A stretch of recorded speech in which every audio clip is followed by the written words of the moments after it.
আসসালামু আলাইকুম দর্শক, স্বপ্নভূমি নিউজে আপনাদেরকে স্বাগতম। ২১শে আগস্ট গ্রেনেড হামলা, তারেক রহমান বাবরের খালাসের রায় বহাল।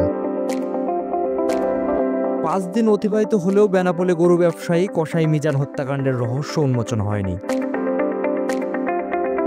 রাকসু নির্বাচনে অংশগ্রহণকারী ৮৪১ প্রার্থীর ডোপ টেস্ট নমুনা সংগ্রহ সম্পন্ন।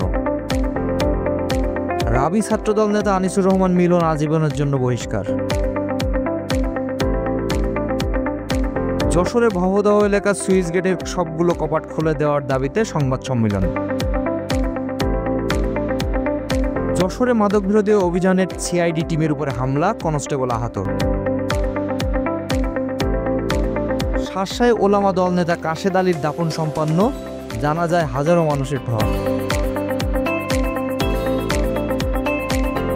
ফরম পূরণের টাকা কমাতে শিক্ষার্থীদের স্মারকলিপি।